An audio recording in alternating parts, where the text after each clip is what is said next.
నేను ఈరోజు శాసన సభ ద్వారా యావత్ తెలంగాణ ప్రజానీకానికి తెలియజేస్తున్నా, తెలంగాణ రైతాంగం తెలియజేస్తున్నా, ఈ ప్రభుత్వం రేవంత్ రెడ్డి గారి నాయకత్వంలో ఈ ప్రభుత్వం మేము కృష్ణా నదిపై ప్రాజెక్టులు ఎవరికి అప్పచెప్పలేదు, అప్పచెప్పే ప్రసక్తే లేదు.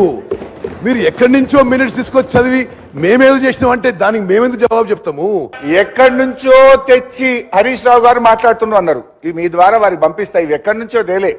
ఇది కృష్ణా రివర్ మేనేజ్మెంట్ బోర్డుది కేంద్ర జలవనరుల కార్యదర్శి, తెలంగాణ ఇరిగేషన్ కార్యదర్శి, ఆంధ్రప్రదేశ్ ఇరిగేషన్ కార్యదర్శి అందరూ సంతకాలు పెట్టి నెల రోజుల్లోగా ప్రాజెక్టులు అప్పచెప్పుతామని వచ్చిన మినిట్స్ ఆఫ్ ద మీటింగ్ ఇది మీ ద్వారా పంపిస్తున్నా, అని చదువుకోమనండి. నంబర్ 1, ఒక్క మీటింగ్ కాదు, రెండో మీటింగ్ జరిగింది.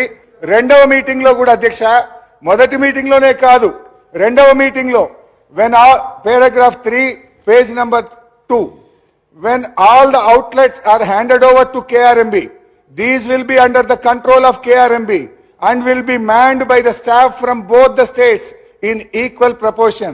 The staff will report to KRMB though their salary and their benefits will be paid by the respective state governments. మీరు ఇయ్యకనే పోతే ఉద్యోగుల డెప్యుటేషన్ ఎందుకు వస్తుంది? KRMB నడుపుతుందనే ప్రస్తావన ఎందుకు వస్తుంది? ఇప్పుడు ఏంటంటే బేసిక్ గా మీరు ఇచ్చిండ్రు, ఒప్పుకున్నారు. ఇప్పుడు ఏంటంటే కుడిదిల వడ్డలకి లెక్క గిలగిల కొట్టుకుంటున్నారు. తప్పైంది, ఏదో తెలిసో తెలియక ఇచ్చినాము, మేము ఆ నిర్ణయాన్ని వెనక్కి తీసుకుంటున్నామని స్పష్టంగా చెప్పండి. మేము దానికి మీకు సహకరించడానికి సిద్ధంగా ఉన్నాం. నంబర్ 1.